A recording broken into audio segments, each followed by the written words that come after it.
সাংস্কৃতিক নৃতত্বৰ ইতিহাস আৰু প্ৰসাৰৰ আমি শেষ ভাগটোলৈ আহিলোঁ।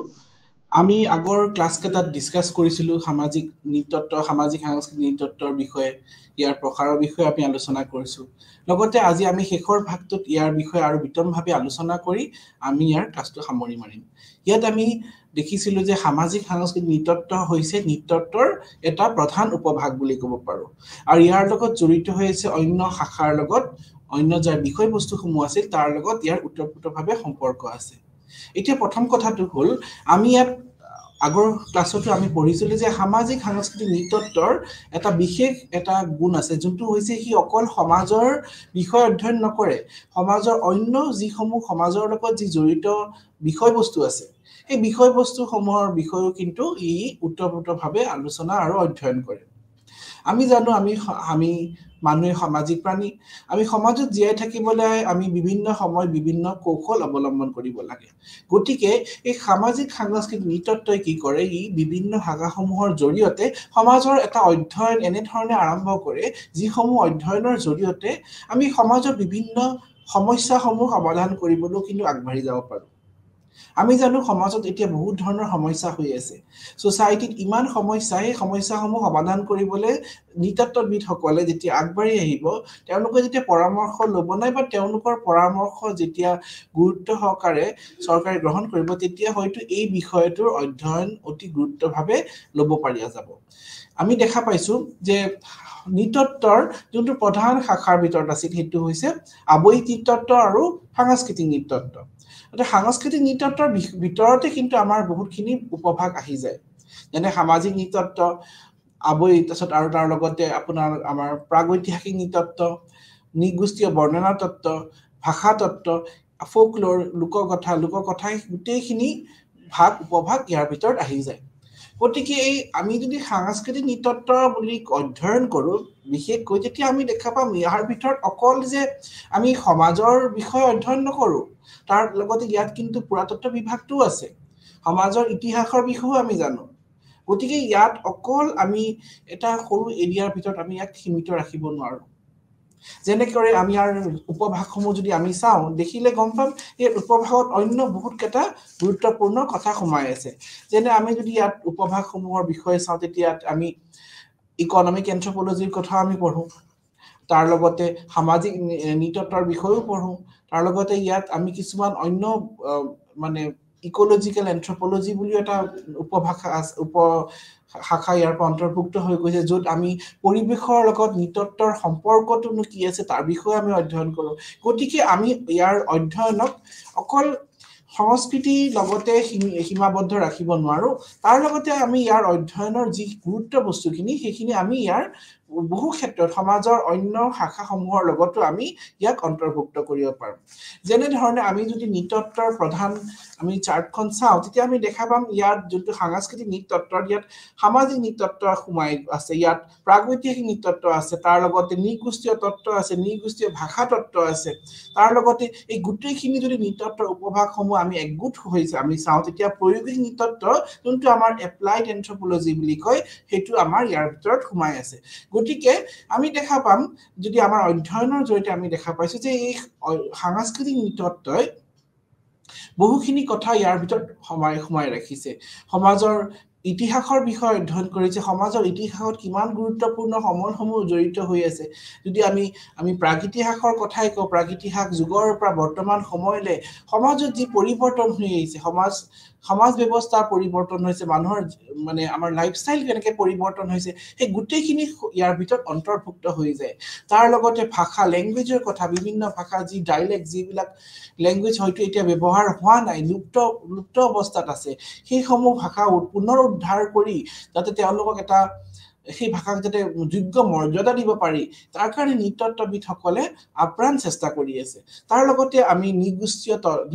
তত্ত্বৰ বিষয়ে আমি এটা অধ্যয়ন কৰোঁ, সামাজিক সাংস্কৃতিক নৃতত্ব। নৃগোষ্ঠীয় তত্ত্ব হৈছে যিকোনো এটা জনগোষ্ঠীৰ বিষয়ে যেতিয়া আমি বিতংভাৱে অধ্যয়ন কৰিম,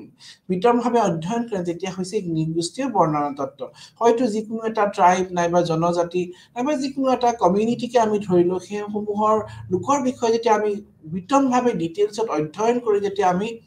সাইন্টিফিক মেথড জৰিয়তে যেতিয়া আমি অধ্যয়ন কৰি আমি তাৰ বিষয়ে যেতিয়া সমলসমূহ আমি মানে এনালাইজ কৰি যেতিয়া চাম তেতিয়া আমি নৃতাত্ত্বিক পদ্ধতিৰ জৰিয়তে আমি ক'ব পাৰিম গতিকে এই সামাজিক সাংস্কৃতিক নৃতত্বত আমি অকল এটা বস্তুৱে জড়িত হৈ থকা নাই ইয়াত বহুতখিনি কথা জড়িত হৈ আছে আমেৰিকাৰ যুক্তৰাষ্ট্ৰত নৃতত্বৰ সাধাৰণতে 4টা উপভাগ আছে বুলি কৈছিলে যোনটো আমি আগতো আমি অধ্যয়নতো কৈছো যে আমাৰ যদি আৱয়িক নৃতত্বৰ কথাটোৱে ক'লো আমি নৃতত্বৰ আৱয়িক নৃতত্বত আমাৰ বহুত কেইটা জীৱতত্ত্ব মানৱ অনুবংশিক বিজ্ঞান প্ৰজাতি তত্ত্বৰ লগত মানৱ বিৱৰ্তনৰ বিষয়ে এনেকুৱা জড়িত হৈ আছে কিন্তু আমি যেহেতু সাংস্কৃতিক নৃতত্বৰ বিষয়ে কৈছো যে সাংস্কৃতিক নৃতত্বৰ আমি বেছিকে আমাৰ ইয়াত সমাজৰ লগত অন্যান্য শাখাসমূহ যিসমূহ আছে যিসমূহ মানৱৰ জাতিৰ লগত অত্যন্ত জড়িত হৈ আছে সেইসমূহৰ বিষয়ে কিন্তু ইয়াত বিতংভাৱে অধ্যয়ন কৰা হয় তাৰ লগতে আমি দেখিছো নৃতত্বৰ ভাষা বিজ্ঞান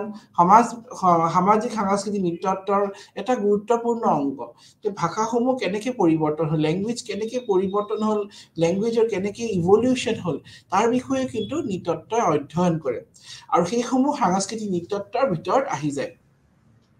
তাৰ লগতে নৃতত্বৰ বেছিভাগ বিশ্ববিদ্যালয় বিভাগৰ ইয়াৰ 3টা বা 4টা উপশাখাত অনুমোদন আছে সামাজিক সাংস্কৃতিক নৃতত্বত প্ৰায় আমেৰিকাৰ যুক্তৰাষ্ট্ৰৰ কেৱল সাংস্কৃতিক নৃতত্ব বুলি কোৱা হয় এইটো এটা গুৰুত্বপূৰ্ণ কথা যে আমি যদি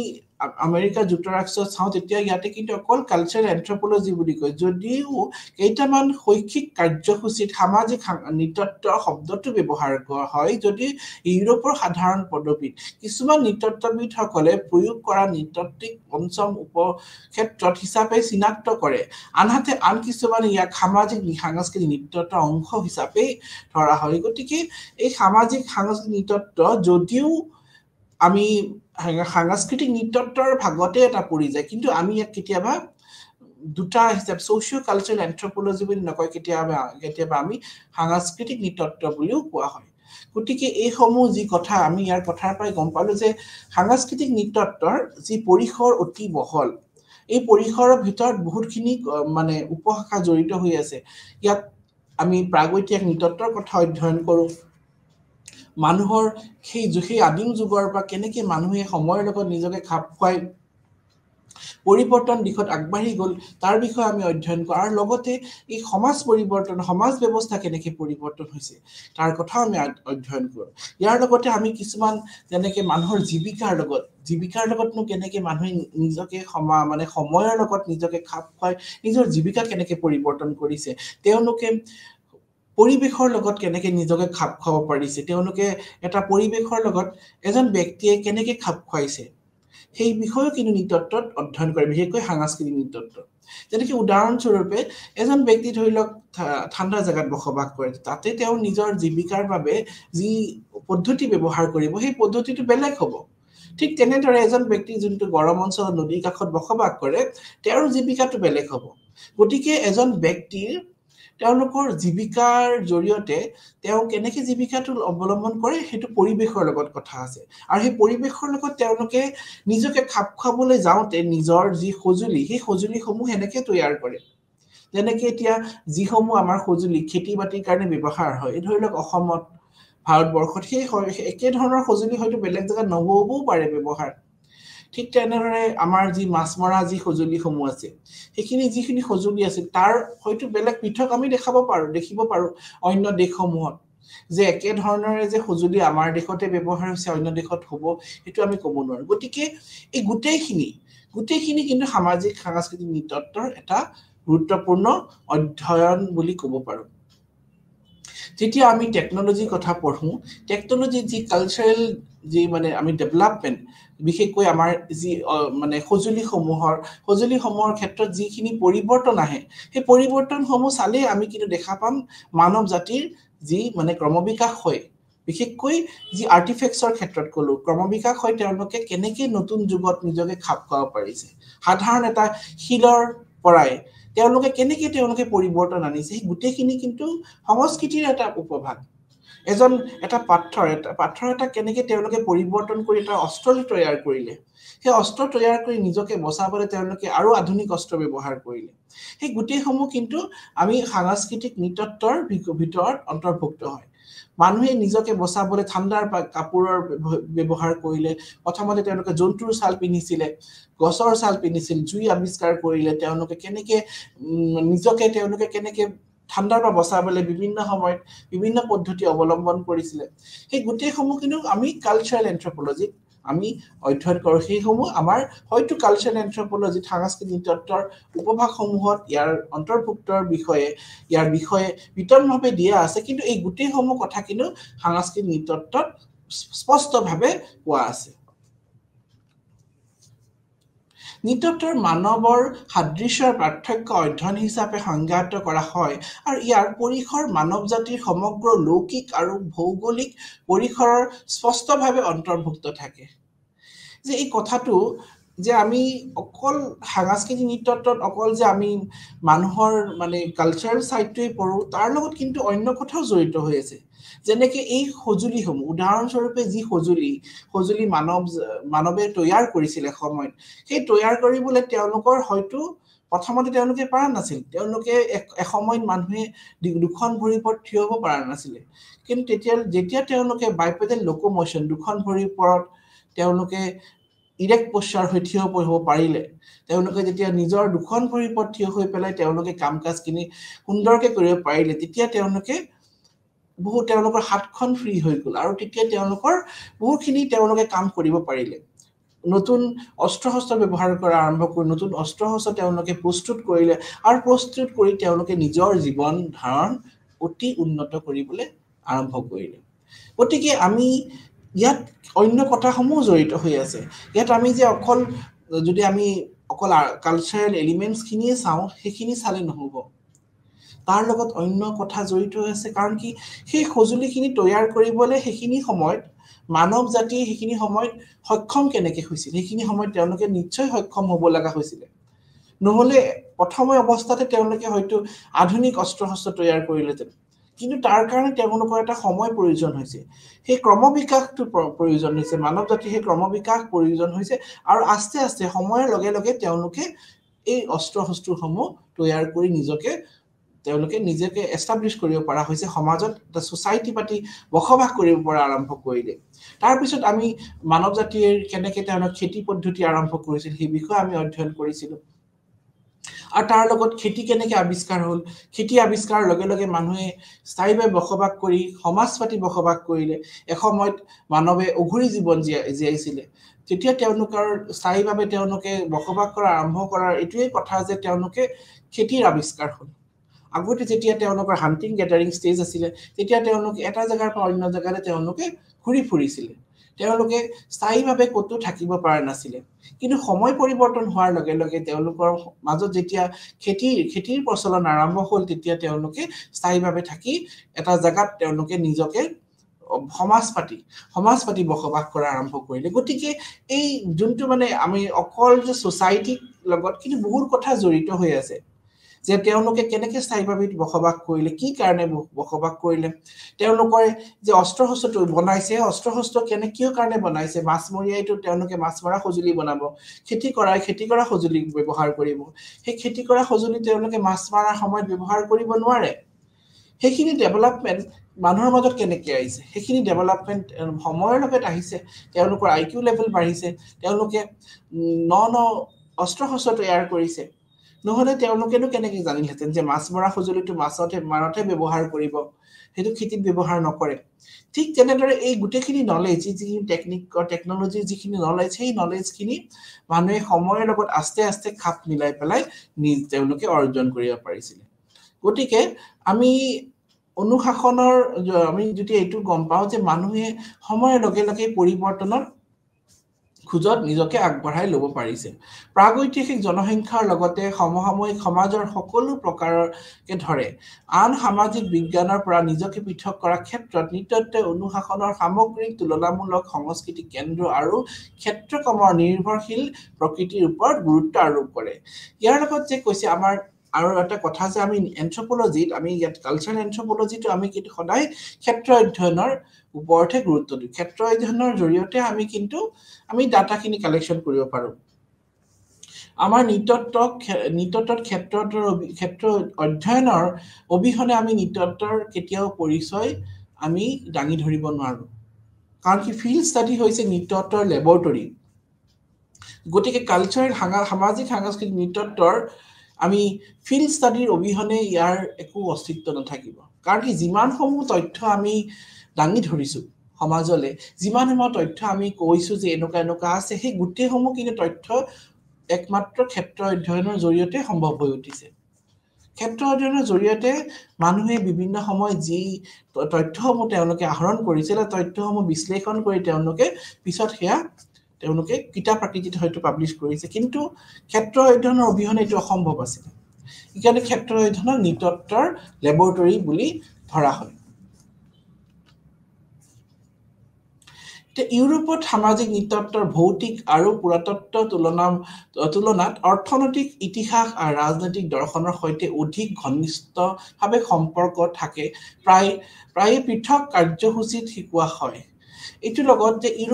ইউৰোপৰ কথা যদি আমি ইউৰোপৰ মহাদেশৰ কথা চাওঁ তেতিয়া সামাজিক নৃতত্বৰ ভৌতিক নৃতত্ব আৰু লগতে ইয়াৰ মেটেৰিয়েল কালচাৰৰ লগত সাধাৰণতে ইয়াক তুলনা কৰিছে আৰু পুৰাতত্ত্বৰ তুলনাত অৰ্থনৈতিক ইতিহাস আৰু ৰাজনৈতিক দৰ্শনৰ সৈতে অধিক ঘনিষ্ঠ সম্পৰ্ক থকা বুলি কৈছে যে কিয় কৈছে কি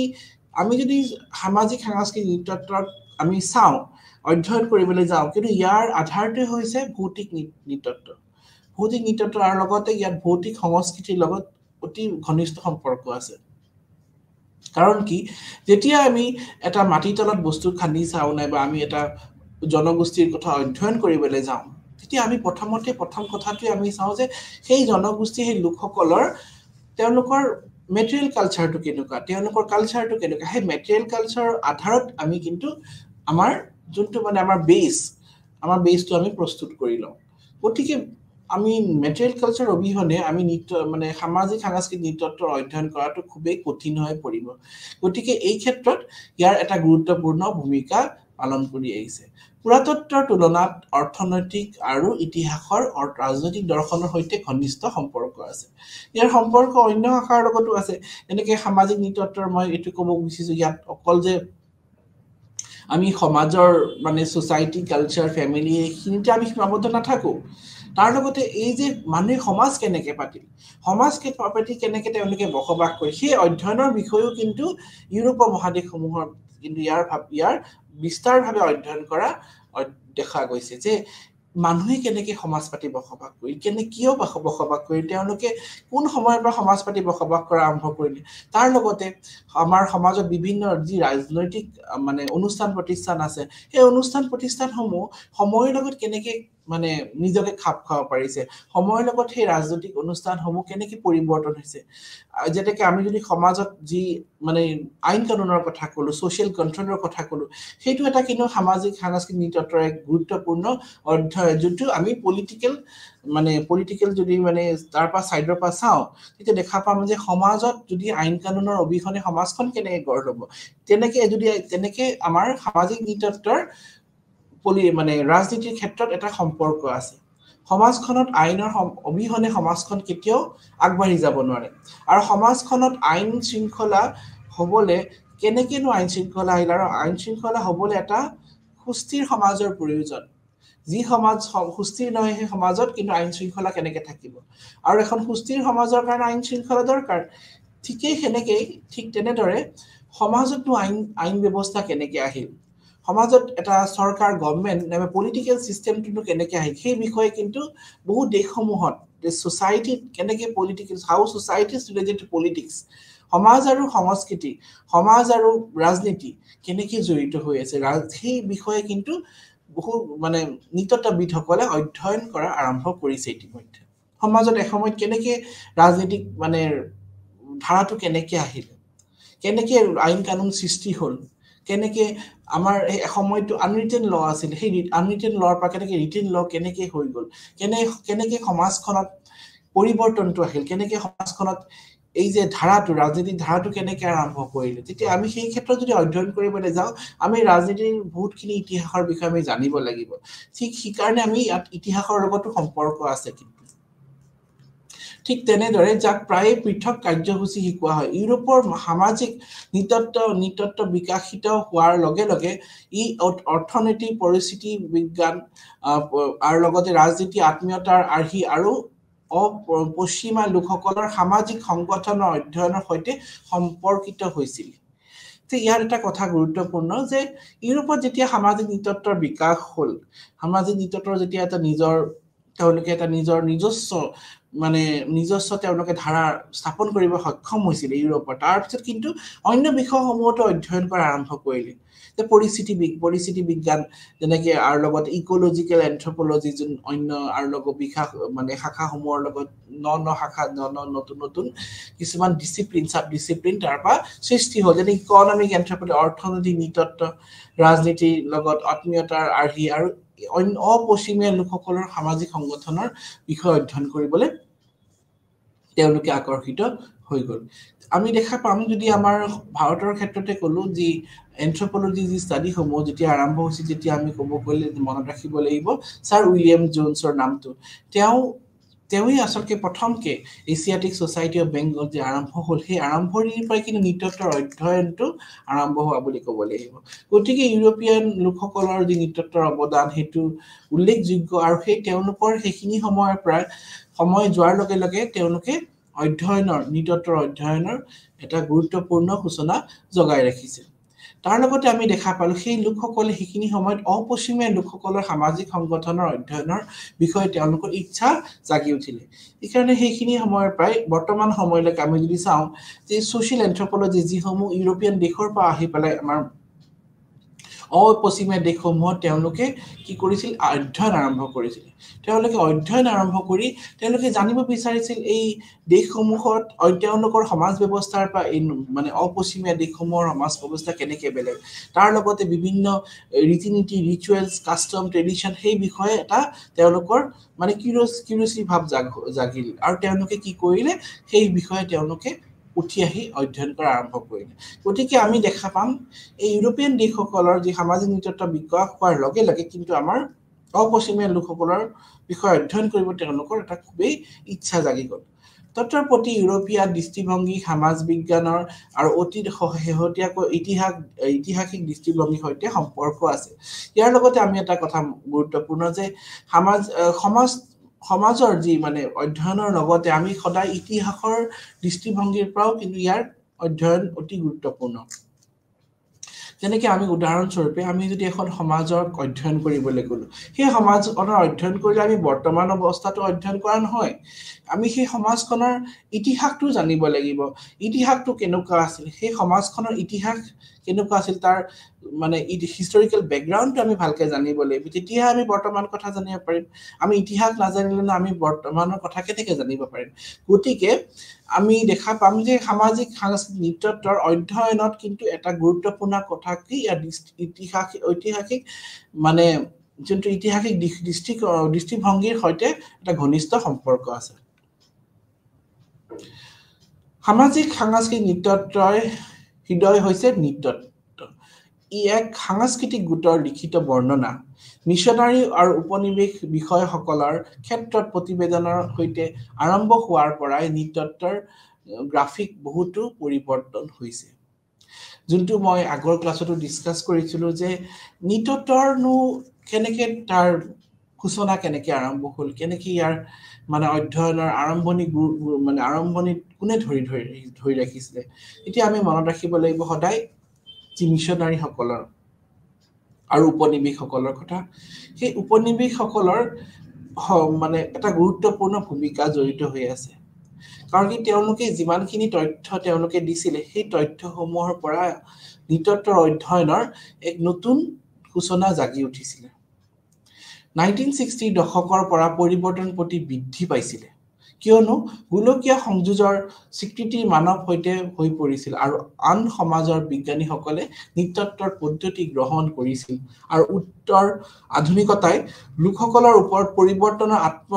প্ৰতিফলিত চৰ্তত আৰোপ কৰিছিলে গতিকে যদি আমি নৃতত্বৰ ইতিহাসটো আমি আগত পঢ়িছিলোঁ আগৰ কথা ক্লাছতো ডিসকাস কৰিছো অলপ কথা যে নৃতত্বৰ ইতিহাসটো কেনেকৈ হ'ল নৃতত্বৰ শব্দটো বিকাশ হোৱাৰ লগে লগে কি হৈছিল ইয়াৰ সময় যোৱাৰ লগে লগে ইয়াৰ সাইন্টিফিক ষ্টাডি এটা আৰম্ভ কৰিছিল প্ৰথমতে হয়তো যি আৰ্ম চেয়াৰ এন্থ্ৰোপলজিষ্ট সকলে তেওঁলোকে ক্ষেত্ৰ অধ্যয়নৰ মানে গুৰুত্ব দিয়া নাছিলে কিন্তু মেলিনস্কি নামটো আমি মনত ৰাখিব লাগিব তেওঁ কি কৰিছিল তেওঁ ফিল্ড ৱৰ্কৰ ওপৰত গুৰুত্ব দি পেলাই তেওঁ পাৰ্টিসিপেন্ট অবজাৰভেশনৰ ওপৰত খুব গুৰুত্ব দিছিলে তেওঁ সেই পাৰ্টিসিপেশন অবজাৰভেশনৰ ওপৰত গুৰুত্ব দিয়াৰ কাৰণে হয়তো নৃতত্বৰ যি সমূহ তথ্য নৃতত্ব দাঙি ধৰিব পাৰিছে সেই তথ্যসমূহ নিৰ্ভুল কোনো ভুল নোহোৱা আৰু তাতে কোনো একো কথা ক'ব নোৱাৰে কাৰণ কি সেই সমূহ তথ্য ডাইৰেক্টলি তেওঁলোকে নৃতত্ত্ববিদসকলে ক্ষেত্ৰ অধ্যয়নত গৈ পেলাই তেওঁলোকে আহৰণ কৰিছিলে গতিকে আমি এইটো কথা মনত ৰাখিব লাগিব যে নৃতত্ত্বৰ যেটো মানে অধ্যয়নৰ গুৰি সেইটো গুৰিটো হৈছে মিশনাৰীসকলৰ আৰু উপনিবেশসকলৰ গুৰুত্বপূৰ্ণ ভূমিকা আছে তেওঁলোকে বিভিন্ন দেশ ভ্ৰমণ কৰি পেলাই তেওঁলোকে যি তথ্যসমূহ লৈছিল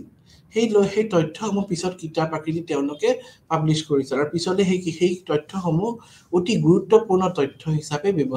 বিবেচনা কৰা হৈছিল সেই তথ্যৰ পৰাই কিন্তু আমি বহুত কথা জানিব পাৰিছো যি বৰ্তমান সময়ৰ নৃতত্ত্বৰ আধাৰে কিন্তু সেই তথ্যসমূহ পিছলে বিভিন্ন নৃতত্ত্ববিদসকলে তাৰ ওপৰত অধ্যয়ন কৰা আৰম্ভ কৰিলে তেওঁলোকে সেই তথ্যসমূহ আৰু বিস্তাৰভাৱে অধ্যয়ন কৰি পেলাই তাৰ লগত সমাজৰ কি সম্পৰ্ক আছে বিভিন্ন সমাজৰ বিষয়ে তেওঁলোকে অধ্যয়ন কৰা আৰম্ভ কৰিলে তাৰ লগে লগে তেওঁলোকে অন্য অপশ্চিমীয়া দেশসকলৰ বিষয়ে তেওঁলোকৰ জানিবলৈ ইচ্ছা হ'ল এইকাৰণে আমি দেখা পাম নৃতত্ত্বৰ অধ্যয়ন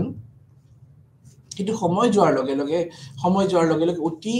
মানে গভীৰ হিচাপে আৰম্ভ হ'ল যে ভাৰতবৰ্ষৰ কথা যোনটো আমি ক'ব বিচাৰো তেতিয়া হলে আমি ছাৰ উইলিয়াম জোনছৰ নামটো মনত ৰাখিব লাগিব তেওঁ এছিয়াটিক সোসাইটি অফ বেংগল স্থাপন হোৱাৰ পিছৰ পাই যি মানে এটা মানে নতুন এটা সূচনা জগালে যে নৃতত্ত্বৰ অধ্যয়নৰ যদিও প্ৰথম অৱস্থাত হেনুকা ধৰণৰ নাছিলে কিন্তু পিছলৈ তেওঁলোকে অন্য জনজাতি ভাৰতৰ বিভিন্ন লোকসকলৰ বিষয়ে তেওঁলোকে জানিবলৈ তেওঁলোকে এটা ষ্টাডি আৰম্ভ কৰিলে আৰু তাৰ পৰাই কিন্তু কি হ'ল পিছত নৃতত্ত্বৰ অধ্যয়নৰ গুৰুত্ব আৰম্ভ হ'ল তাৰ পিছত আমি নৃতত্ত্ব বিজ্ঞানৰ পদ্ধতিগত অংশীদাৰ হৈছে নৃতত্ত্ব সমাজৰ তুলনামূলক অধ্যয়ন ইয়াৰ পদ্ধতিগত অংশীদাৰে হৈছে নৃতাত্ত্বিক সমাজৰ তুলনামূলক অধ্যয়ন নৃতাত্ত্বিক তুলনামূলক অধ্যয়ন ইয়াত এন্থ্ৰোপলজিক্যাল study from anthropological point of view ইয়াত কি কৰে সমাজক অধ্যয়ন কৰে মানে anthropological point of view এটা কিছুমান লোকে সমাজৰ অধ্যয়ন কৰিব বহুতে কৰিব কিন্তু আমি নৃতাত্ত্বিক মানে দৃষ্টিকোণৰ পৰা যেতিয়া আমি সমাজক অধ্যয়ন কৰিম হেনে অধ্যয়ন অতি নিৰ্ভুল ইকাৰণে কৈছে ইয়াত নৃতত্ত্ব বিজ্ঞানত আমি পদ্ধতিগত অংশীদাৰ হৈ নৃতাত্ত্বিক ভাৱে সমাজৰ তুলনামূলক অধ্যয়ন কৰো তাৰ লগতে এই তুলনামূলক অধ্যয়নটো কম্পেৰেটিভ ষ্টাডিটো কালচাৰেল এন্থ্ৰোপলজিষ্ট এন্থ্ৰোপলজিষ্টে হওক নাইবা আমাৰ ফিজিক্যাল এন্থ্ৰোপলজিষ্টে হওক প্ৰত্যেকে কিন্তু তুলনামূলক অধ্যয়নটো কৰে কম্পেৰেটিভ ষ্টাডি আৰু তুলনামূলক অধ্যয়নটো কৰাৰ লগে লগে আমি বহুত কথাখিনি জানিব পাৰো বিশেষকৈ যেনে এখন সমাজত যেতিয়া এজন নৃতত্ত্ব নাইবা এখন গৱেষকে যেতিয়া তেওঁ অধ্যয়ন কৰিবলৈ যাব তেতিয়া তেওঁ দেখিব তেওঁ সদায় কম্পেয়াৰ কৰিব কৰি চাব এখন সমাজ আৰু আগৰ সমাজৰ লগত এখন সমাজ আগতে কেনেকুৱা আছিল তেওঁ কম্পেয়াৰ কৰি চাব তেওঁ বয়সীয়াল লোকৰ পৰা তেওঁ কিছু তথ্য লৈ পেলাই তেওঁ তুলনা কৰি চাব তেওঁ তুলনা কৰি দেখা পালে যে এতিয়া বৰ্তমান সময়ৰ যোনখন সমাজ আগৰ সমাজতকৈ দেখোন বেলেগ হৈছে কি কাৰণেনো বেলেগ হৈছে সেই বেলেগ হোৱা কাৰণটো কি তাৰ লগতে কি ক্ষেত্ৰত বেলেগ হৈছে সেই এটা যোনটো মানে ষ্টাডি যোনটো কম্পেৰেটিভ ষ্টাডি হেতু এন্থ্ৰোপলজিহে কৰিব পাৰে ইয়াৰ প্ৰথম দশকত নৃতত্ত্বই আদৰ্শ পৃষ্ঠা কৰিছিল যে পৃথিৱীত সংস্কৃতি এক সম্পূৰ্ণ নৃতাত্ত্বিক ৰেকৰ্ডৰ তুলনামূলক অধ্যয়ন অনুমতি দিব যাৰ ফলত সকলো সমাজত বিৱৰ্তন আৰু কাৰ্যকলাপৰ বিষয়ে সাধাৰণীকৰণ হ'ব এতিয়া আমি দেখা পাম যে নৃতত্ত্বৰ যি মানে বিজ্ঞানগত যি অধ্যয়ন সেই বিজ্ঞানগত অধ্যয়নত সমাজৰ বিৱৰ্তনৰ কথাও অধ্যয়ন কৰে সমাজ ব্যৱস্থা কেনেকৈ পৰিৱৰ্তন হৈ সমাজৰ কেনেকৈ বিৱৰ্তন হৈ সমাজখন কেনেকৈ সৃষ্টি হ'ল আৰু যেনেকৈ এই বৰ্তমান সমাজখন কেনেকৈ পৰিৱৰ্তন হৈ আহিল কি চেঞ্জেছ আহিলে সমাজখনত সমাজটো কেতিয়াও একেই নহয় সেই চেঞ্জেছবিলাক কেনেকৈ আহিল তাৰ বিষয়ে অধ্যয়ন কৰে লগতে ইয়াত আৰু এটা কথা আমাৰ ইয়াৰ চিলেবাছত আছে এইটো হ'ল সমাজ আৰু সংস্কৃতি সমাজ আৰু সংস্কৃতিৰ বিষয়েও আমি আগতে আলোচনা কৰি আহিছোঁ কিন্তু তাৰ লগতে সমাজ বা সংস্কৃতি আমি যদি বিভিন্ন নৃতাত্ত্বিক দিশৰ পৰা অধ্যয়ন কৰি চাওঁ তেতিয়া দেখা পাম যে বহু সমাজ বিজ্ঞানে তথা নৃতাত্ত্বিকসকলে সমাজৰ সংখ্যা বিভিন্ন ধৰণে বেলেগ বেলেগকৈ দিছে এতিয়া মেক আইভাৰৰ মতে যদি আমি চাওঁ তেওঁ যোনটো সামাজিক নৃতত্ত্বত তেওঁ যি সমাজৰ কথা তেওঁ অধ্যয়ন কৰি কৈছে তাতে তেওঁ কৈছে মতে সমাজ হ'ল এক সামূহিক ব্যৱস্থা য'ত প্ৰচলিত আচাৰ ব্যৱহাৰ কাৰ্যপদ্ধতিক লগতে পাৰস্পৰিক সাহায্য আৰু বিভিন্ন গোট আৰু বিভিন্নজনৰ মানুহৰ আচৰণ আৰু স্বতন্ত্ৰতা নিয়ন্ত্ৰণ নিহিত হৈ আছে এজন ব্যক্তিৰ যোনটো মানে তেওঁৰ নিজৰ ইচ্ছা তেওঁ কি কৰিব বিচাৰিছে আৰু লগতে সেই মানুহৰ আচৰণ নিয়ন্ত্ৰণ কৰা হয় গতিকে সেইটো এটা গুৰুত্বপূৰ্ণ আমাৰ যোনটো চিলেবাছত আছে ছ'চাইটি এণ্ড কালচাৰ আমি জানো যে সমাজ আৰু সংস্কৃতি এটা মুদ্ৰাৰ দুটা পিঠি বুলি ক'ব পাৰোঁ এটাৰ অবিহনে কেতিয়াও সমাজ থাকিব নোৱাৰে সংস্কৃতিৰ অবিহনে কেতিয়াও সমাজ থাকিব নোৱাৰে সমাজৰ অবিহনে কেতিয়াও সংস্কৃতি থাকিব নোৱাৰে তাৰ লগতে আমি যদি চাওঁ যে সমাজত এটা প্ৰচলিত যিবিলাক নিয়ম আছে প্ৰচলিত যি কাৰ্য আছে প্ৰচলিত যি পাৰস্পৰিক যি নিয়ম কানুন চলি আছে সেই প্ৰত্যেকে কিন্তু ইটো সিটোৰ লগত এটা সম্পৰ্ক আছে society is a web of social relationship যোনটো কথা আমাক কোৱাই হৈছে যে সমাজত আমি মকৰা জালৰ লগত নিচিনা যে ইটোৰ লগত সিটো এটা সম্পৰ্ক জড়িত হৈ আছে গতিকে মেক আইভাৰৰ যদি আমি ডেফিনিশ্যনটো চাওঁ তেতিয়া আমি দেখা পাম তেওঁ যি কৈছে যে সমাজে ইটোৰ লগত বান্ধি ৰাখে তাৰ লগতে সমাজে আমাৰ মানুহৰ আচৰণ নিয়ন্ত্ৰণ কৰে এজন ব্যক্তিয়ে নিজৰ ইচ্ছামতে কেতিয়াও কাম কৰিব নোৱাৰে পাৰে তেওঁ এনেধৰণৰ কাম কৰিব লাগিব যোনটো সমাজৰ বাহিৰত নহয় সমাজৰ বাহিৰত তেওঁ কেতিয়াও কাম কৰিব নোৱাৰে গতিকে এই সামাজিক সাংস্কৃতিক নৃতত্ত্বই এইসমূহ দিশৰ বিষয়ে বিশেষকৈ তেওঁ সমাজৰ আচল অৰ্থত সমাজখন কেনেকুৱা সমাজৰ যি সংজ্ঞা সমাজৰ যি ভূমিকা এজন ব্যক্তিৰ জীৱনত লগতে সমাজে কেনেকেনো এখন সুস্থিৰ ভাৱে এখন মানে ছ'চাইটিখন কেনেকৈ মানে চলাব পাৰে তাৰ বিষয়েও কিন্তু সামাজিক সাংস্কৃতিক নৃতত্ত্ব অধ্যয়ন কৰে কাৰণ কি সমাজখন যদি সুস্থিৰ নহয় তেতিয়া সমাজখন কেনেকৈ আগবাঢ়ি যাব সমাজৰ যদি লোকসকলে মাজত অস্থিৰতা বিৰাজমান হয় তেতিয়া সমাজখন কেতিয়াও আগবাঢ়িব নোৱাৰে গতিকে যি মেকাইভাৰৰ ডেফিনেশ্যন যে ছ'চাইটি লৈ সেই ছ'চাইটিত তেওঁ সেইটো কথা দাঙি ধৰিছে লগতে এতিয়া আমি গ্ৰীনৰ ডেফিনেশ্যন মতে সমাজ হ'ল যিকোনো ব্যক্তিৰ দ্বাৰা গঠিত এক বৃহত্তম গোট বুলি কৈছে তেওঁ কৈছে সমাজ এক গোট বুলি কৈছে সমাজ গোট বুলি কিয় কৈছে যেতিয়া এজন বা তাতোকৈ অধিক লোকে একগোট হৈ যেতিয়া তেওঁলোকে কাম কৰিব তেতিয়া এটা গোটৰ সৃষ্টি হয় সমাজ এখন যিকোনো ঠাই আৰু সময়ৰ কোনো উদ্দেশ্য আধাৰত মানৱ সৃষ্টি বা সংগঠিত দ্বাৰা গঠিত হয় মানুহৰ উদ্দেশ্য হয় সমাজ এখন সৃষ্টি হয় হয়তো এই সমাজখনৰ লোকৰ মাজত হয়তো তেওঁলোকৰ জাতি ধৰ্ম বেলেগো হ'ব পাৰে কিন্তু তেওঁলোকে যেতিয়া একত্ৰিত হ'ব এটা উদ্দেশ্য লয় তেতিয়া এজনতকৈ বা অধিক ব্যক্তিয়ে একগোট হ'ব এটা উদ্দেশ্য লয় আৰু তেতিয়া তেওঁলোকৰ মাজত যেতিয়া আণ্ডাৰষ্টেণ্ডিং থাকিব তেতিয়া কিন্তু সমাজ এখনৰ সৃষ্টি হয় মেকাইভাৰৰ পেজৰ সংজ্ঞা বিশ্লেষণ কৰিলে আমি দেখা পাওঁ যে সমাজত এখন গঠিত হ'বলৈ যি কিছুমান ৰীতি নীতি দৰকাৰ এটা মানে পৰিকল্পিতভাৱে এটা মানে সমাজ এখনৰ কথা যদি আমি চাওঁ সমাজত কিন্তু ৰীতি নীতি দৰকাৰ হ'ব যোনটো নৰ্মছ এণ্ড ভেলুজ যোনটো ছ'চিঅ' কালচাৰ এন্থ্ৰপলজিতে গুৰুত্বপূৰ্ণ কথা যে সমাজত যদি ৰীতি নীতি নাথাকে সমাজখননো কেনেকৈ আগবাঢ়িব তাৰ লগতে সমাজ এখনত সুচাৰুভাৱে পৰিচিত হ'বলৈ সমাজৰ ব্যক্তিসকলৰ মাজত পাৰস্পৰিক সহযোগিতা থাকিব লাগিব তেওঁলোকৰ মাজত এটা আণ্ডাৰষ্টেণ্ডিং ভাৱ থাকিব লাগিব তেওঁলোকৰ মাজত ইজনে সিজনক বুজি পোৱা ভাৱ থাকিব লাগিব যেতিয়া আমি উদাহৰণ চাওঁ ছ'চাইটিত এতিয়া ছ'চাইটিত কি হৈছে মানুহবিলাকে নিজৰ স্বাৰ্থতহে লগ হয় আৰু যদি প্ৰত্যেক সৰু সৰু কথাত হাই কাজিয়া হয় আজিকালি সমাজত এনেকুৱা আমি বহু উদাহৰণ দেখিছোঁ গতিকে সমাজ এখন যদি সুস্থিৰে নহয় সেইখন সমাজনো কেনেকৈ আগবাঢ়িব সমাজখনত কেতিয়াও শান্তি বিৰাজ হ'ব নোৱাৰে সমাজ এখনত কিছুমান গোট বা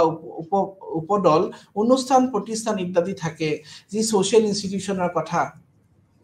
আমি পঢ়ি আহিছোঁ সামাজিক অনুষ্ঠান যেনেকৈ হওক পৰিয়ালৰ পৰা আৰম্ভ কৰি ধৰ্মীয় অনুষ্ঠান ৰাজনৈতিক অনুষ্ঠান সেই অনুষ্ঠানৰ অবিহনে আমি সমাজখন কেতিয়াও কল্পনা কৰিব নোৱাৰোঁ তো পৰিয়ালটোৱে প্ৰথম পৰিয়ালৰ পৰা বিবাহ আকৌ তাৰপিছত গৈ গৈ ধৰ্মীয় অনুষ্ঠানেই হওক ধৰ্মীয় যিবিলাক ইনষ্টিটিউচন আছে সেইবিলাকৰ অবিহনে আমি সমাজখন কেতিয়াও কল্পনা কৰিব ধৰ্ম অবিহনে আমি সমাজ কেতিয়াও কল্পনা কৰিব নোৱাৰো ঠিক তেনেদৰে আমি যদি পলিটিকেল এখন ইনষ্টিটিউচনৰ বাহিৰে এখন আমি সমাজ কেতিয়াও কল্পনা কৰিব নোৱাৰো সমাজখন কেনেকৈ চলাব ল এণ্ড অৰ্ডাৰ অবিহনে আমি সমাজখনৰ কথা কেতিয়াও কল্পনা কৰিব নোৱাৰো গতিকে এই সমূহ এটা গুৰুত্বপূৰ্ণ কথা যি সমাজত অত্যন্ত দৰকাৰ সমাজ এখনৰ অন্তৰ্ভুক্ত এই আটাইবোৰ উপাদানৰ অন্তঃক্ৰিয়াৰ সম্বন্ধ মানে গঢ় লৈ উঠে এখন সমাজৰ ব্যক্তি আচৰণ আৰু স্বতন্ত্ৰতাৰ নিয়ন্ত্ৰণ সম্বন্ধে বিহিত হৈ থকা এক সমাজৰ মকৰা জাল সদৃশ্য বুলি কৈছে গতিকে সামাজিক সম্বন্ধৰ লগত মানে আমি প্ৰত্যেকে জড়িত হৈ আছো আমি প্ৰত্যেকে আমি ইজনে সিজনৰ লগত জড়িত হৈ আছো আমি কাৰণে society is a web of social relationship যোনটো কথা কৈছে এইটো সোশিও কালচাৰেল এন্থ্ৰোপলজি এটা মানে মেইন বাক্য বুলি ক'ব পাৰো কাৰণ কি আমি প্ৰত্যেকৰ লগত প্ৰত্যেক সম্পৰ্কৰ লগত জড়িত হৈ আছো যেনেকৈ আমি অন্য কথা যদি চাওঁ এজন ব্যক্তিয়ে কেতিয়াও অকলে থাকিব নোৱাৰে হি নিডছ কম্পেনিয়ন তেওঁক সংগী লাগিবই আৰু সংগী যেতিয়া তেওঁ গোটাই ল'ব তেতিয়া তেওঁ অন্য লোকৰ লগতো তেওঁ থাকিব তাৰ তেতিয়া সেনেকে ইটো সেই ব্যক্তিজনৰ হয়তো সেই সংগীজনৰ লগত বেলেগ কানেকশ্যন নাই বা অন্য ব্যক্তিৰ লগত বেলেগ নামেৰে তেওঁ জনাজাত গতিকে এজন ব্যক্তি বেলেগ এজন মানে বহু সময়ত বহুতৰ লগত বহুত ধৰণৰ তেওঁৰ কানেকশ্যন থাকিব পাৰে এইকাৰণে গতিকে মকৰা জালৰ নিচিনা ক'ব পাৰি মানুহে অকলশৰীয়াকৈ কেতিয়াও বসবাস কৰিব নোৱাৰে এই ক্ষেত্ৰত আনৰ সহায় প্ৰয়োজন হয় সেয়েহে মানুহে দল পাতি বসবাস কৰিবলৈ লয় তেনেকৈ বসবাস কৰাৰ ফলত তেওঁলোকৰ পাৰস্পৰিক স্থান হয় আৰু বিভিন্ন ৰীতি নীতি গঢ় লৈ উঠে এতিয়া মানুহ একেলগে থাকিবলৈ হলে মানুহে কি কৰিব লাগিব তেওঁলোকৰ মাজত এটা কানেকশ্যন থাকিব হলে তেওঁলোকৰ মাজত ল এণ্ড অৰ্ডাৰ দৰকাৰ হ'ব কাৰণ কি একেলগে থাকিলে হয়তো কেতিয়াবা কাজিয়া পেচাল হ'ব পাৰে আৰু সেই প্ৰবলেমবিলাক কোনে সলভ কৰিব তাৰ কাৰণে আকৌ পলিটিকেল ইনষ্টিটিউচনৰ দৰকাৰ মানুহৰ মাজত মানে ধৰ্মীয় চেতনা জগাবলৈ এটা ৰিলিজিয়াছ ইনষ্টিটিউচনৰ দৰকাৰ আছে মানুহৰ মাজত যাতে তেওঁলোকে বন্ডিংটো ভাল থাকিব বিভিন্ন ক্লাব সেইবিলাক সৃষ্টি হৈছিল গতিকে এইসমূহ কিন্তু এটা জড়িত এইটোৰ লগত সিটো এই ৰীতি নীতিবোৰে মানুহৰ খোৱা লোৱা বিবাহ আৰু উৎসৱ শিক্ষা পূজা পাতল আদি দৈনন্দিন জীৱনত কাৰ্যৰ সৈতে নিয়ন্ত্ৰণ কৰি থাকে ক্ৰমান্বয়ে ৰীতি নীতিয়ে জটিল ৰূপ ধাৰণ কৰিছে সমাজৰ প্ৰচলিত ৰীতি নীতি পুৰুষাৰ্থই প্ৰচলিত হৈ আছে সমাজৰ সদস্য তথা সমাজখনৰ নিয়ন্ত্ৰণ ৰাখিবলৈ প্ৰত্যেক সমাজতে গঢ়ি লৈ উঠিছে প্ৰত্যেক সমাজতে কিছু ৰীতি নীতি আছে সেই ৰীতি নীতিসমূহে কিন্তু সমাজখনত গঢ় লৈ উঠিছে বেলেগ বেলেগ ধৰণে আৰু এই ৰীতি নীতিসমূহ কেতিয়াও যে এখন সমাজত যি আছে হয়তো সেই অন্য সমাজত যে একেই থাকিব এইটো আমি কেতিয়াও ক'ব নোৱাৰো গাঁওখনত তেনে কাৰ্যত হ'ল জ্যেষ্ঠজনৰ দ্বাৰা গঠিত পঞ্চায়ত যি পঞ্চায়ত ব্যৱস্থা সেই পঞ্চায়ত ব্যৱস্থা যিটো আমি পলিটিকেল ইনষ্টিটিউচন পলিটিকেল চিষ্টেম যোনটো আমাৰ সমাজত আছে সেই বয়োজ্যেষ্ঠ লোকৰ দ্বাৰাই গঠিত হৈছিল পঞ্চায়তত লোৱা সিদ্ধান্তসমূহ সকলোৱে মানি ল'ব লাগে কোনোৱে পঞ্চায়ত নিৰ্দেশন অমান্য কৰিব নোৱাৰে নাইবা অমান্য কৰি তেওঁক শাস্তি দিয়া হ'ব গতিকে সমাজ এখনত সুন্দৰকৈ চলিবলৈ থাকিলে পাৰস্পৰিক সাহায্য দৰকাৰ হ'ব ইটো সিটোৰ মাজত এটা আণ্ডাৰষ্টেণ্ডিং থাকিব লাগিব তাৰ লগতে আমি যদি মানৱ সমাজৰ কিছু বৈশিষ্ট্যৰ কথা আমি আলোচনা কৰোঁ তেতিয়া আমি দেখা পাম সমাজ এখন বহু লোকৰ গঠিত যদি সমাজৰ কথা কওঁ আৰু ইয়াত অন্য এক ভৌগোলিক পৰিসীমা আছে মানৱ সমাজৰ কথা যদি কওঁ এটা পৰিসীমা এটা জড়িত হৈ আছে আৰু সেই পৰিসীমাৰ ভিতৰতে তেওঁলোকে থাকিব লাগিব তাৰ লগত সমাজৰ নিৰাময় বা আকাৰবিহীন ইয়াত কোনো একোটা নিৰ্দিষ্ট আকাৰ নাই সময়ৰ লগে লগে ইয়াৰ আকাৰ হয়তো পৰিৱৰ্তন হ'ব পাৰে আৰু আমি কেতিয়াও ক'ব নোৱাৰো যে এখন সমাজ এটা ঠাইতে বসবাস কৰে জাগালৈ সময়লৈ সেইটো বেলেগ বেলেগ হ'ব পাৰে কিছু ব্যক্তি ধৰিলে অসমীয়া সমাজ যেতিয়া অকল আমি অসমতে আছে আমি ক'ব নোৱাৰো পৃথিৱীৰ বিভিন্ন ঠাইতো আছে অসমীয়া লোক বসবাস কৰি আছে গতিকে সেইটো এটা গুৰুত্বপূৰ্ণ কথা সংস্কৃতিৰ অবিহনে আমি সমাজৰ কেতিয়াও মানে কেতিয়াও তাৰ এটা আমি পিকচাৰ ভাবিবই নোৱাৰো কাৰণ কি আমি মানুহৰ যোনটো এটা মানে মেইন বৈশিষ্ট্য হৈছে মানুহৰ সংস্কৃতি আছে মানুহ সংস্কৃতি সম্পন্ন লোক গতিকে মানুহৰ যদি সংস্কৃতি নাথাকে সমাজখন আমি কল্পনাই কৰিব নোৱাৰো সমাজখনত সংস্কৃতিয়ে মানুহক জীয়াই ৰাখিছে গতিকে সংস্কৃতি অবিহনে আমি সমাজৰ কেতিয়াও কল্পনাই কৰিব নোৱাৰো প্ৰত্যেকখন সমাজত একোটা নিৰ্দিষ্ট সংস্কৃতি আছে সেই নিৰ্দিষ্ট সংস্কৃতিয়ে কিন্তু সমাজখনক চহকী কৰি ৰাখিছে যেনে উদাহৰণস্বৰূপে আমি আমি দেখা পাম যে প্ৰত্যেক সমাজতে তেওঁলোকৰ বিশেষ বিশেষ কিছু সংস্কৃতি আছে, বিশেষ নিয়ম কানুন, বিশেষ ৰিচুৱেলছ ট্ৰেডিশ্যন, যিখিনি পৰম্পৰা সমাজভেদে বেলেগ বেলেগ। যিখিনি পৰম্পৰা ইয়াতে আছে হয়তো অন্য সমাজত নাথাকিব পাৰে, সমাজভেদে এই নিয়মবিলাক বেলেগ বেলেগ দেখা পাওঁ। গতিকে এইখিনি এটা উল্লেখযোগ্য কথা। আমি ক'ব নোৱাৰো যে প্ৰত্যেক সমাজতে সংস্কৃতি একেই হ'ব, হয়তো সিমিলাৰিটি আছে, নোহোৱা নহয়, এটা প্যাৰেলালিজম আছে কালচাৰত, কিন্তু এইটো নহয় যে সব একেই হ'ব সংস্কৃতি। এতিয়া আমি পাঞ্জাবৰ যোনটো কালচাৰ আমাৰ কালচাৰৰ লগত একেই ক'ব নোৱাৰো, কিন্তু ঠিক তেনেদৰে তেওঁলোকে যেনেকে মকৰ সংক্ৰান্তি লোহৰী উৎসৱ পালন কৰে, ঠিক এনেকে আমি ইয়াতে বিহু কৰোঁ, একেই সময়তে কৰা হয়, এইটো খেতিৰ লগত জড়িত হৈ আছে। গতিকে এনেকুৱা ধৰণৰ হয়তো কানেকশ্যন থাকিব পাৰে। সমাজৰ একোটা নিৰ্দিষ্ট লক্ষ্য থাকে, প্ৰত্যেক সমাজৰে একোটা নিৰ্দিষ্ট লক্ষ্য আছে, এটা উদ্দেশ্য আছে। এক নিৰ্দিষ্ট লক্ষ্যৰ সমাজৰ লোকসকলৰ উমৈহতীয়া বাঞ্ছাৰ পূৰ্ণ কৰে বুলি ক'ব পাৰোঁ। যেনেকে প্ৰত্যেক সমাজতে একোটা লক্ষ্য, এটা উদ্দেশ্য লৈহে সমাজ এখন স্থাপন কৰা হৈছে। প্ৰথম উদ্দেশ্যটো হয়তো তেওঁলোকে শান্তিৰে বসবাস কৰা, ইজনে সিজনক সহায় কৰা, অন্য শত্ৰু পক্ষৰ পৰা সমাজখনৰ ৰক্ষা কৰা। এনেকুৱা বহুত ধৰণৰ লক্ষ্যৰহে, উমৈহতীয়া লক্ষ্যৰে, নিজৰ হেৰিয়া নহ'ব, উমৈহতীয়া লক্ষ্যৰে কিন্তু সমাজখন সৃষ্টি হৈছে।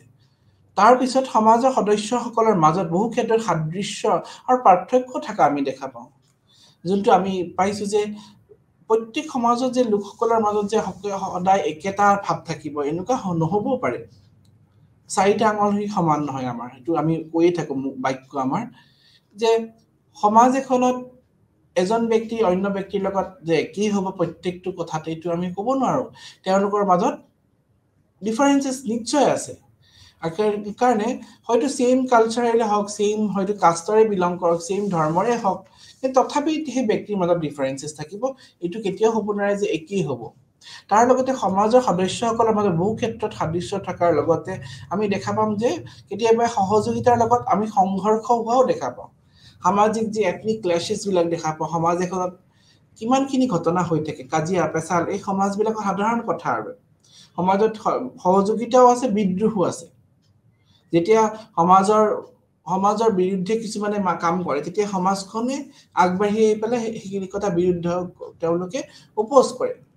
সমাজৰ লোকৰ মাজত সমাজৰ অৱস্থিতি পৃথিৱীৰ সকলো জনগোষ্ঠীৰ মাজতে পৰিলক্ষিত হয়। যে এই সামাজিক সাংস্কৃতিক নৃতত্ববিদসকলে তেওঁলোকে কি কৰে, তেওঁলোকে সোসাইটিক যে অধ্যয়ন কৰে, সোসাইটিক অধ্যয়ন কৰা তেওঁলোকৰ মেইন কথাটোৱে হৈছে কাৰণ এই কালচাৰখিনি জানিবলৈ। তেওঁলোকে আমাৰ পৃথিৱীত বিভিন্ন জায়গাত যে সংস্কৃতিৰ বিস্তাৰ হৈ আছে, আৰু সংস্কৃতি যে একেই নহয়। আমাৰ ভাৰতৰ যি সংস্কৃতি, নাইবা আমি যদি অসমীয়া সংস্কৃতিৰ কথাই কৰো, অসমীয়া সংস্কৃতি হয়তো বেংগলী সংস্কৃতিতকৈ পৃথক, হয়তো মানে পৃথকেই হয়। আৰু কি কি ক্ষেত্ৰত সিমিলাৰিটি আছে, নাইবা অন্য জাগাৰ লোকৰ সংস্কৃতিৰ লগত আমাৰ সংস্কৃতি কিমানখিনি মিল আছে, কিমানখিনি সাদৃশ্য আছে, সেইখিনি জানিবলৈ নৃতত্ববিদসকলে সদায় আগ্ৰহী। তেওঁলোকে পৃথিৱীৰ বিভিন্ন লোকসকলৰ মাজত যি ভেৰিয়েশ্যন আছে, হিউমেন ভেৰিয়েশ্যন, সেইখিনি জানিবলৈ তেওঁলোকে খুব আগ্ৰহী। আৰু লগতে সেই ভেৰিয়েশ্যনখিনি তেওঁলোকে কিয় হৈছে, কেনেকৈ হৈছে, আৰু সংস্কৃতি বিশেষকৈ আমি সামাজিক সাংস্কৃতিক নৃতত্বত সংস্কৃতিক বেছিকৈ ফ'কাছ কৰি কালচাৰেল যিটো ডিফাৰেঞ্চেছ আছে সেইটো জানিবলৈ সদায় চেষ্টা কৰে। যিটো মানে কালচাৰেল গেপ, সেইটো জানিব তেওঁলোকে চেষ্টা কৰে, কেনেকৈ হৈছে। আৰু সেই প্ৰত্যেকটো ট্ৰেডিশ্যনৰ লগত একোটা তেওঁলোকৰ এটা বিলিফ চিষ্টেম জড়িত আছে, বিশ্বাস জড়িত হৈ আছে যে এইখিনি সংস্কৃতি তেওঁলোকে এইখিনি নিয়ম কানুন পালন কৰিছে, সেই পালনৰ লগত তেওঁলোকৰ কিছু নিয়ম কানুন জড়িত হৈ আছে। তেওঁলোকে সেই নিয়মখিনি তেওঁলোকে কি কৰে, জানিব চেষ্টা কৰে। সেই নিয়মখিনি তেওঁলোকে কি কাৰণে হৈছে, সেই নিয়মখিনিৰ লগত যে এটা কালচাৰেল ভেলুজ নাইবা নৰ্ম জড়িত হৈ আছে, সেইখিনি তেওঁলোকে বিশেষকৈ অধ্যয়ন কৰিবলৈ চেষ্টা কৰে। গতিকে সেইসমূহ কিন্তু এটা সামাজিক সাংস্কৃতিক নৃতত্বৰ এটা গুৰুত্বপূৰ্ণ অধ্যায় বুলি ক'ব পাৰোঁ। আৰু সময়ৰ লগে লগে নৃতত্ববিদসকলে কি কৰে, পৃথিৱীৰ বিভিন্ন অঞ্চলত যি অধ্যয়ন প্ৰণালী আৰম্ভ কৰিছে, সেই অধ্যয়ন প্ৰণালীত সেইসমূহৰ বিষয়ে তেওঁলোকে অধ্যয়ন কৰা আৰম্ভ কৰিছে। প্ৰথম অৱস্থাত হয়তো তেওঁলোকে মানে অকল কালচাৰেল এটা চাইডে অধ্যয়ন কৰিছিল, কিন্তু যেতিয়া সময় যোৱাৰ লগে লগে নৃতত্বৰ যেতিয়া অধ্যয়নত আৰু বিশেষকৈ গুৰুত্ব দিয়া হ'ল, আৰু বিশেষকৈ মানে ইম্পৰ্টেঞ্চ দিয়া হ'ল, তেতিয়া সেই অন্য খুঁটিনাটি দিশসমূহ যে কালচাৰেল ট্ৰেইটছ কমপ্লেক্স, প্ৰত্যেক সাংস্কৃতিৰ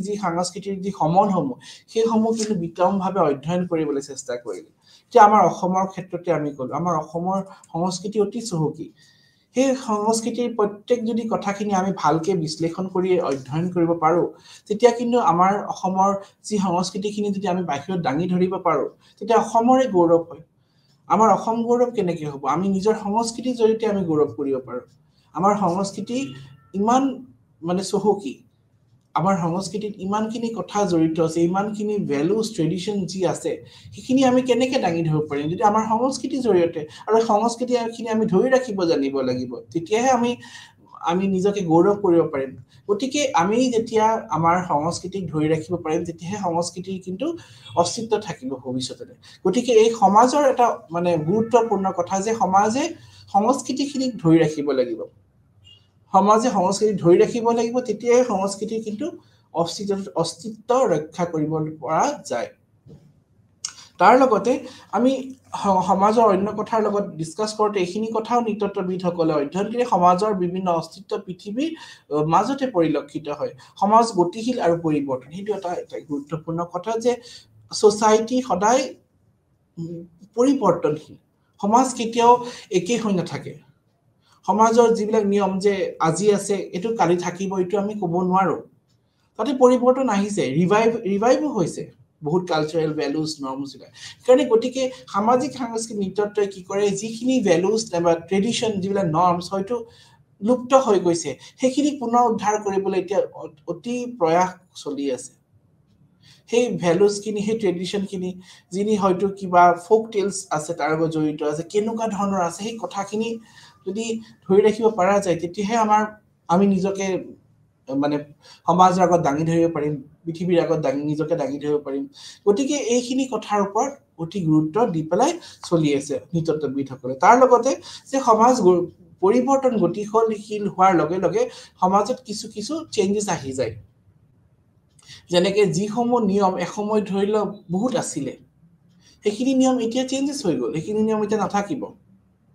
এসময়ত সেই নিয়মবিলাক খুবেই আছিলে যেনেকৈ এসময়ত ধৰি লওক বহুখিনি ভ্যালুজ ট্ৰেডিশন জড়িত হৈ আছিল কিন্তু এতিয়া হয়তো নাই আমি আমাৰ সমাজৰ কথাই চাও এতিয়া অসমীয়া সমাজৰ যিখিনি নিয়ম এসময়ত আছিল হয়তো গোটেইখিনি নাই মানে সময়ৰ লগত চেঞ্জ হ'বই সময়ৰ লগত এইখিনি পৰিৱৰ্তন হ'ব আৰু এইটো গোটেইখিনি সমাজৰ ওপৰতো কথা আছে কিছুমান সমাজত আমি দেখা পাম তেওঁলোকে খুবেই নিয়মখিনি ধৰি ৰাখিছে আৰু কিছুমান সমাজত আমি দেখা পালো সেই নিয়মখিনি হয়তো ধৰি ৰাখিব পৰা নাই গতিকে এইটো এটা সমাজবিধে বেলেগ হ'ব পাৰে গতিকে আমি দেখা পালো যে মানৱ সমাজৰ যোনটো মানে এটা সমাজৰ যোনটো গুৰুত্বপূৰ্ণ কথা সেই গুৰুত্বপূৰ্ণ কথা বহুতখিনি কথা আহিছে লগতে সমাজ আৰু সংস্কৃতিৰ কথা যোনটো আছে সংস্কৃতি কিন্তু এটা সমাজৰ এটা গুৰুত্বপূৰ্ণ অংগ সংস্কৃতি সভ্যতা আৰু লগতে পৰিৱেশ এই তিনিওটা কিন্তু নৃতত্ত্ববিদসকলৰ সামাজিক সাংস্কৃতিক নৃতত্ত্ববিদসকলৰ এক গুৰুত্বপূৰ্ণ অধ্যয়নৰ বিষয় বুলি ক'ব পাৰো ইয়াতে কি কৰা হয় যেনেকৈ আমি যদি চাও সংস্কৃতিৰ ওপৰত প্ৰাকৃতিক পৰিৱেশৰ যোনটো প্ৰভাৱ সেই প্ৰভাৱৰ ওপৰতো কিন্তু বহুখিনি গৱেষণা সামাজিক সাংস্কৃতিক নৃতত্ত্বই কৰি আহিছে যেনেকৈ প্ৰাকৃতিক পৰিৱেশৰ ওপৰত কেনে প্ৰভাৱ হ'ব পাৰে এজন ব্যক্তি যেতিয়া তেওঁ ঠাণ্ডা জায়গাত থাকিব তেওঁ সেই ঠাণ্ডা জায়গাত থাকি পেলাই তেওঁ নিজকে কেনেকৈ বচাব অন্য জন্তুতকৈ মানুহ শ্ৰেষ্ঠ বুলি কোৱা হয় কিয় শ্ৰেষ্ঠ কাৰণ কি মানুহৰ সংস্কৃতি আছে মানুহে সেই ঠাণ্ডা জায়গাটো নিজকে জুই জ্বলাই পেলাই নিজকে ৰক্ষা কৰিব পাৰিব সেইখিনি বুদ্ধি মানুহৰ তাত আছে মানে পৃথিৱীৰ বিভিন্ন জায়গাত বিভিন্ন পদ্ধতি ব্যৱহাৰ কৰি নিজকে খাপ খুৱাব পাৰিছে যেনেকৈ উদাহৰণস্বৰূপে আমি অসমতে কলো অসমত বাঁহ বেতৰ বেছিকে ব্যৱহাৰ হয় বাঁহৰ ঘৰ মাটিৰ ঘৰ ট্ৰেডিশন যি হাতবিলাক আছে কিয় কাৰণ কি ইয়াত সেইখিনি মেটেৰিয়েল এভেইলেবল ঠিক তেনেদৰে আমি যদি চাওঁ অন্য জায়গাত মানে বৰফৰ জায়গাবিলাকত তাতে ধৰি লওক এনেকুৱা ঘৰ বনোৱা অসম্ভৱ তাতে বেলেগ ধৰণৰ ঘৰ বনাব এইসমূহ বিষয়বস্তু কিন্তু সামাজিক সাংস্কৃতিক নৃতত্ত্বই অধ্যয়নত তেওঁলোকে ৰাখিছে গতিকে আমি দেখা পাম যে সামাজিক সাংস্কৃতিক নৃতত্ত্বৰ যি বিষয়বস্তু সেই বিষয়বস্তুত বহুত কথাখিনি আহি যায় অকল যে আমি সোসাইটিৰ কথা অধ্যয়ন কৰিব হেনে নহয় আমাৰ ইয়াৰ ইতিহাসটো নৃতত্ত্বৰ ইতিহাসটো চালে আমি গম পাম যে নৃতত্ত্বৰ ইতিহাস কেনেকৈ সময়ৰ লগত পৰিৱৰ্তন হৈ নৃতত্ত্বই ইতিহাসত কি বস্তু সোমোৱাই ৰাখিছে একেবাৰে আৰম্ভণিৰ পৰা যদি আমি চালো এৰিষ্টটেলৰ পৰাই চালো গ্ৰীক দাৰ্শনিকৰ পৰাই আমি বৰ্তমান সময়লৈকে দেখা পাম নৃতত্বৰ অধ্যয়নৰ নতুন নতুন কথা অন্তৰ্ভুক্ত হৈছে এতিয়া আমি সোশিও কালচাৰাল এন্থ্ৰোপলজি যদি আমি অকল সোসাইটি অধ্যয়নতে সীমাবদ্ধ নাথাকে তেওঁলোকে সোসাইটিৰ লগত অন্য কথাসমূহ কেনেকৈ জড়িত হৈছে যেনেকৈ সোসাইটিৰ লগত কেনেকৈ এনভায়ৰনমেন্ট জড়িত পৰিৱেশ কেনেকৈ জড়িত হৈ আছে সেই সমূহৰ বিষয়ে অধ্যয়ন কৰে এটা এটা এটা জনগোষ্ঠী তেওঁলোকৰ খাদ্য প্ৰণালীৰ লগত তেওঁলোকৰ পৰিৱেশ কেনেকৈ জড়িত হৈ আছে সেইখিনি কথাও তেওঁলোকে অধ্যয়ন কৰে এটা জনগোষ্ঠী তেওঁলোকৰ জীৱিকাৰ লগত তেওঁলোকৰ পৰিৱেশ কেনেকৈ জড়িত হৈ আছে তাৰ বিষয়ে অধ্যয়ন কৰে বিভিন্ন লোককথা বিভিন্ন ফোক টেলছ বিভিন্ন মানে সংস্কৃতিৰ যি সমলসমূহ সেই বিষয়ে তেওঁলোকে ডিটেইল ভাৱে ষ্টাডি কৰা অধ্যয়ন কৰা আৰম্ভ কৰিছে গতিকে এতিয়া আমি সামাজিক সাংস্কৃতিক নৃতত্বৰ যিটো ট্ৰেডিশনেল ষ্টাডি সেই ট্ৰেডিশনেল ষ্টাডি পাই এতিয়া অলপমান বেলেগ ধৰণে অধ্যয়ন কৰা আৰম্ভ কৰে যিসমূহ বৰ্তমান সময়ৰ কাৰণে অতি প্ৰয়োজন নৃতত্বত এই বৰ্তমান সময়ত যোনটো মানে এসময়ত ভাৰতবৰ্ষৰ কথা ক'লে ভাৰতবৰ্ষৰ নৃতত্ব অধ্যয়নৰ যোনটো ধাৰা আছে সেই ধাৰাটো ক্ৰমান্বয়ে পৰিৱৰ্তন হৈ এতিয়া আধুনিক ন বিষয় ইয়াত অন্তৰ্ভুক্ত কৰা হৈছে যেতিয়া আমি ভাৰতৰ নৃতত্বৰ ইতিহাস চাওঁ তেতিয়া ইতিহাসত নিৰ্মাণ কাল সংযোজন কাল গঠনামূলক কাল সমালোচনামূলক কাল যোনটো চলি আছে বৰ্তমানলৈ সেই কালৰ বিষয়ে আমি দেখা পাওঁ আৰু যেতিয়া যোনটো বৰ্তমান সেইটো গঠনামূলক কালৰ পৰা এতিয়া আমাৰ সমালোচনামূলক কাললৈও গতি কৰিছে গতিকে নৃতত্বৰ যোনটো অধ্যয়নৰ যোনটো সূচনা সেই সূচনাটো যদি আমি চাওঁ তেতিয়া দেখা পাম ভাৰতত বিশেষকৈ ভাৰতত যদি আমি চাওঁ তেতিয়া দেখা পাম যে স্যাৰ উইলিয়াম জোনছৰ যে এছিয়াটিক সোসাইটি অফ বেংগলৰ পৰা আৰম্ভ কৰি আমি মজুমদাৰ আকৌ তাৰছত বহু বিভিন্ন নৃতত্ববিদসকলে অধ্যয়নৰ সমাজৰ বিভিন্ন দিশসমূহ অধ্যয়ন কৰিবলৈ তেওঁলোকে আগবাঢ়ি আহিছে সমাজৰ বিভিন্ন জনগোষ্ঠী জাতি জনগোষ্ঠী তেওঁলোকৰ পৰম্পৰা জানিবলৈ তেওঁলোকে ফিল্ড ষ্টাডি আৰম্ভ কৰিছে ডিটেইল ফিল্ড ষ্টাডি সাইন্টিফিক প্ৰসেছৰে তেওঁলোকে ফিল্ড ষ্টাডি কৰা আৰম্ভ কৰিছে আৰু এই ফিল্ড ষ্টাডি কিন্তু এন্থ্ৰোপলজিক এটা নতুন মাত্ৰা দিবলৈ সক্ষম হৈছে গতিকে আমি এইটো কথা গম পাইছো যে নৃতত্বৰ যি অধ্যয়নৰ যোনটো ধাৰা সেইটো পৰিৱৰ্তন হৈছে যোন ট্ৰেডিশনেল ষ্টাডি আৰম্ভ কৰি এতিয়া মডাৰ্ন যি আধুনিক সমস্যাসমূহ সেই সমস্যাসমূহ অধ্যয়ন কৰিবলৈ নৃতত্বই আগবাঢ়ি আহিছে তেওঁলোকে অধ্যয়নসমূহ হয়তো কাষ্টৰ লগত হ'ব পাৰে বিভিন্ন এথনিক ক্লেশেছ হ'বৰ বিষয়েও তেওঁলোকে অধ্যয়ন কৰিছে সমাজত বিভিন্ন সমস্যা বিষয়েও তেওঁলোকে অধ্যয়ন কৰিছে সমাজত এই সমস্যাসমূহ কেনেকৈ সলভ কৰিব পৰা যায় সেই তাৰ বিষয়েও কিন্তু নৃতত্বত সামাজিক সাংস্কৃতিক নৃতত্বই সেই বিষয়েও তেওঁলোকে অন্তৰ্ভুক্ত কৰিছে তেওঁলোকৰ অধ্যয়ন প্ৰণালীত গতিকে আমি দেখা পালো যে নৃতত্বৰ অধ্যয়নত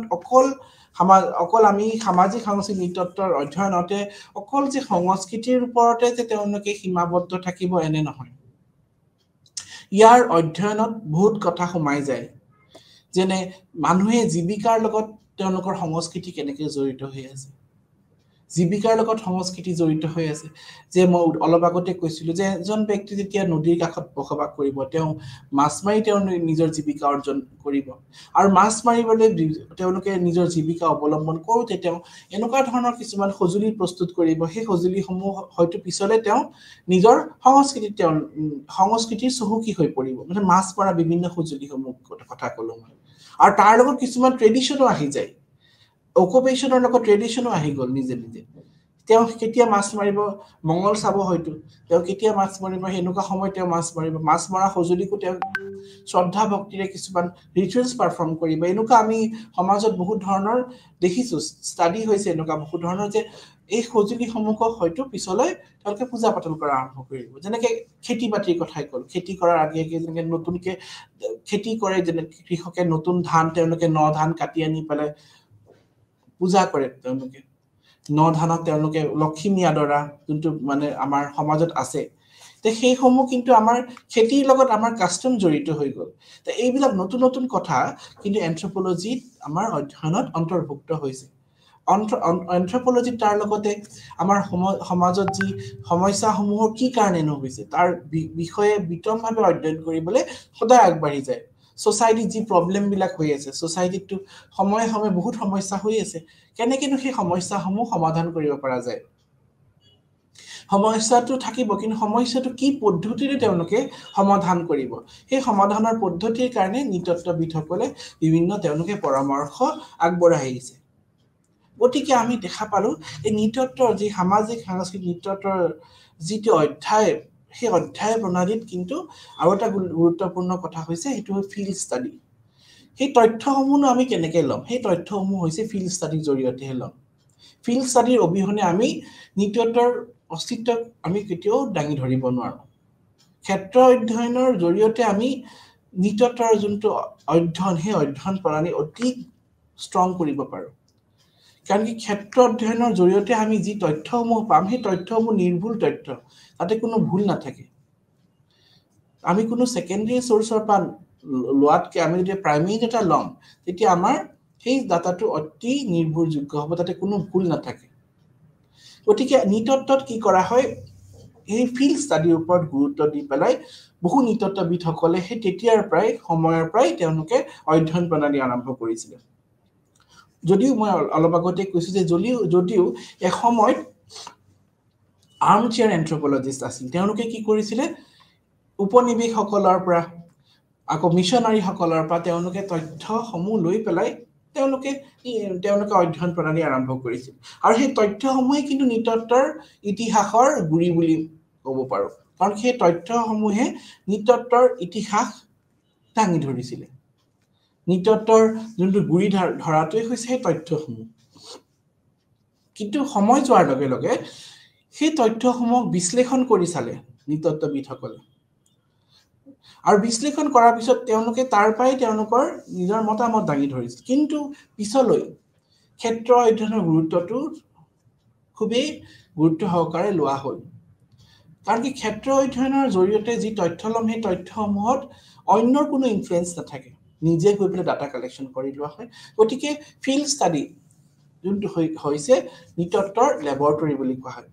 গতিকে আমি ভাৰতবৰ্ষৰ এনেকুৱা বহু উদাহৰণ দেখা পাম যেনেকৈ শ্ৰীনিবাসৰ কথাই ক'লো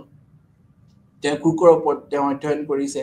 তেতিয়া তেওঁ অধ্যয়ন কৰোঁতে যোনটো মনোগ্ৰাফ তেওঁ প্ৰস্তুত কৰিছে তাৰ কাৰণে তেওঁ বহুতখিনি ফিল্ড ষ্টাডি কৰিব লগা হৈছে ফিল্ড ষ্টাডিত আমি ফিল্ড ষ্টাডি কৰি পেলাইহে তেওঁ সেইখিনি বস্তু দাঙিব পাৰিছে তেওঁ গোটেইখিনি সেকেন্ডাৰী সোৰ্সৰ পৰা দাঙিব পৰা নাই গতিকে এই আমাৰ ভাৰতৰ যি নৃতত্ত্ববিদসকলৰ যি অৱদান সেই অৱদান কি নৃতত্ত্বত আমি ল'বই লাগিব তেওঁলোকৰ নাম ল'বই লাগিব কাৰণ কি তেওঁলোকৰ অৱদানৰ অবিহনে আমাৰ ভাৰতৰ যিটো মানে ইতিহাস নৃতত্ত্বৰ ইতিহাসৰ কেতিয়াও আমি কল্পনা কৰিব নোৱাৰো গতিকে আমাৰ মজুমদাৰৰ নাম যদি আমি চাওঁ এলপি বিদ্যাৰ্থী কথাই আমি চাওঁ